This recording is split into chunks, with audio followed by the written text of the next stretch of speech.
ஐந்து கரத்தனை யானை முகத்தினை இந்தின் இளம்பரை போலும் எயிற்றனை நந்தி மகந்தனை ஞான கொழுந்தினை குந்தையில் வைத்தடி போற்றுகின்றேனே. நமக்கு ஜோதிட ஞானத்தையும் கிரியா யோகத்தையும் தந்த குருமார்களுக்கு நன்றி. ஜோதிட சொந்தங்களுக்கு வணக்கம்.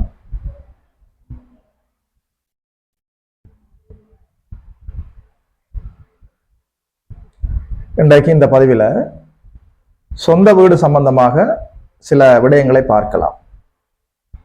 எந்த ஒரு மனிதருக்குமே தன்னுடைய வாழ்நாட்களில் சொந்தமாக வீடு அமைய வேண்டும் என்பதில் ஒரு ஆழமான விருப்பம் இருக்கும். அதில் மாற்று கருத்துக்கிடம் இல்லை. ஒரு ஜாதகத்தில் ஒரு ஜாதகருக்கு நல்லபடியாக சொந்த வீடு அமைய வேண்டும் என்று சொன்னால் 4ஆம் இடம் 4ஆம் அதிபதி காரகர் சுக்கிரன் இவை எல்லாமே நல்லபடியாக வலுத்திருக்க வேண்டும். 4ஆம் இடத்துல இயற்கை அசுபர்கள் என்று சொல்லப்படக்கூடிய சனி செவ்வாய் ராகு கேது இது போன்ற அமைப்புகள் இல்லாமல் 4ஆம் அதிபதி இயற்கை அசுபர்களோடு சேர்ந்து கெட்டு போகாமல் 6, 8ஆம் இடங்களில் மறைந்து போகாமல் 6, 8ஆம் அதிபதிகளோடு சேர்ந்து அல்லது 6, 8ஆம் அதிபதிகளின் தொடர்புக்குள் சென்று கெட்டு போகாமல் 4ஆம் இடமும் 4ஆம் அதிபதியும் நல்லபடியாக சுபத்துவமாக வளர்ந்து மலர்ந்திருந்தால் நிச்சயமாக உங்களோட வாழ்க்கையில சொந்த வீடு அமையும். அதுல எந்த சிக்கலும் இல்லை. அதே நேரத்துல சுக்கிர பகவான் சுக்கிரன் உங்களுடைய ஜாதகத்துல 6, 8, 12 மறைந்தாலும் ஸ்தான பலத்தோடு ஆட்சி உச்ச நிலைகளில் நட்பு வீடுகளில் அதாவது இயற்கை சுபர்களின் பார்வையில் தொடர்பில் அமைகிற போது நல்லபடியாக சொந்த வீடு அமைவதற்கு ஒரு வாய்ப்பு இருக்கிறது.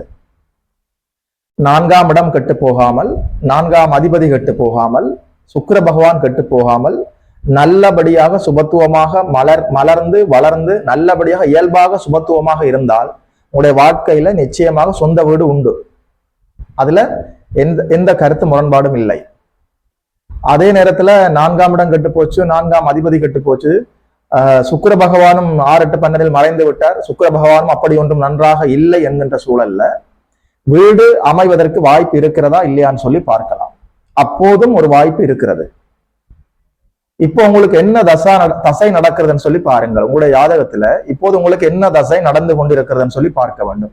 அந்த தசாநாதனுக்கு 4ஆம் அதிபதி கெட்டு போகாமல் இருக்க வேண்டும். அந்த தசாநாதனுக்கு கேந்திரத்திலோ திரிகோணத்திலோ அமர்ந்து தசாநாதனுக்கு மறையாமல் இப்போது என்ன தசை உங்களுக்கு நடக்கிறதோ அந்த தசாநாதனுக்கு உங்களுடைய ஜாதகத்துல 4ஆம் அதிபதி 6, 8, 12 மறையாமல் அந்த தசாநாதனுக்கு கேந்திர திரிகோணங்கள்ல 1, 5, 9 அல்லது 1, 4, 7, 10 இது போன்ற அமைப்புகளில் தசாநாதனுக்கு 4ஆம் அதிபதி மறையாமல் இருந்தாலே அந்த தசையில் உங்களுக்கு வீடு அமைவதற்கு ஒரு வாய்ப்பு இருக்கிறது.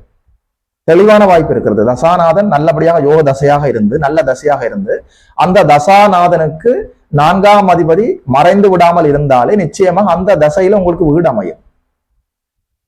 அந்த தசையினுடைய வலிமையில வீடு அமைந்து விடும். ஆனால் அந்த தசை முடிந்த பிறகு அந்த வீட்டுல ஏதாவது சிக்கல்கள் வருவதற்கு உங்கள் கைமறி போவதற்கு ஒரு வாய்ப்பு இருக்கிறது. அதனால 4ஆம் இடம் 4ஆம் அதிபதி சுக்கிர பகவான் கெட்டு போய் தசா புத்திகளின் அடிப்படையில் உங்களுக்கு வீடு அமைவது போன்ற அமைப்புகள் இருந்தால் உங்களுடைய பெயர்ல வீடு வாங்காமல் உங்களுடைய பெயர்ல நிலம் வாங்கி வீடு கட்டாமல் உங்களுடைய மனைவியோ பிள்ளையோ இது போன்ற உங்களுடைய இரத்த உறுத்துக்களின் பெயரில் எங்கள் வீடு வாசல் வாங்கி அவர்களின் பெயரில் எழுதுவது அந்த வீடு நிலை பெற செய்யும்.